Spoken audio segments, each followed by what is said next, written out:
$1,000,000 Shot by Dan Gutman, Chapter 13, What If I Miss? So in Chapter 12, we heard that things were starting to happen. The publicity was starting to get to Eddie. They were getting pranked. So anyway, here we go. Chapter 13, What If I Miss? The LA Lakers and the New York Knicks each had a great season and rolled over their opponents in the playoffs. The two teams were scheduled to meet in the NBA Finals, which would start in Madison Square Garden. In the days leading up to the finals, I noticed that kids at school were acting differently around me. I wasn't used to so much tension. Everybody knew my name.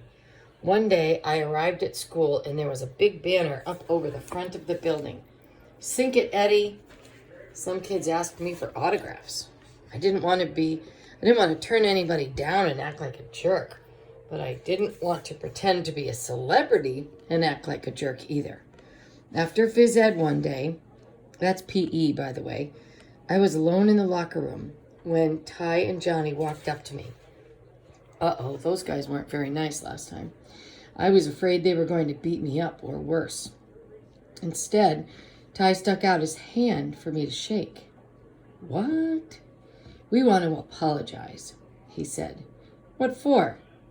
We were the ones who spray painted the backboard, Johnny admitted. And we mowed the grass too, Ty said. I looked at Ty, then at Johnny. Neither of them would meet my eye. You wrote the letters too? I asked. Yeah, Ty said so softly I could barely hear. Which one of you came up with that brilliant idea? I asked. A guy paid us, Johnny said, pulling a $10 bill from his jeans. What guy? I asked. Finkel? No, not Finkel, said Johnny. I forget the guy's name. Try to remember, I pleaded. It was one of those names that spelled the same way forward and backward. Ty recalled. You know, a palindrome. Otto, I exclaimed. O-T-T-O. Yeah, that's it. He's Finkel's flunky, I told them. We're sorry, Eddie, Johnny said. I guess we were jealous that you won the contest. So why are you telling me now? I asked. Finkel fired a dozen more people, Ty said, including our dads, added Johnny. We want you to nail him. Nail him? I asked. What can I do? Sink the shot, man, Ty said. That's all. Sink the shot. I'm going to try. One more thing, Eddie, Johnny said, holding up the $10 bill. You should have it. Keep the money, I said. I'm going to make Finkel pay me too. According to the rules of the contest, Finkel Foods had to pay to send the winner and his family to New York. I invited Annie and her dad to join Mom and me, of course. We had become almost like a big family since the contest began. I was nervous about the trip to New York. I had never been on a plane or visited a big city. At my last practice before the trip, I only sank 71 out of 100 free throws. Good, but not great. School let out for the summer on June 10th. We were scheduled to fly out of Baton Rouge, Louisiana on the 12th, spend the day in New York, and game one would be on Saturday night, the 14th. When I went to sleep the night before the trip, Mom came over to my bed to tuck me in. She and I had talked a lot about the $1,000,000 shot, but we hadn't talked at all about what would happen afterwards. Hey, Mom, I said, if I make the shot, we're going to move out of here?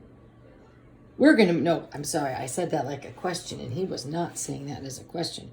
He said, Mom, I said, if I make the shot, we are going to move out of here. Oh, yeah?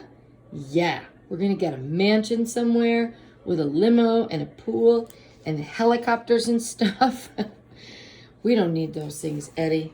I'm going to get it for you anyway, I sighed. It's going to be great.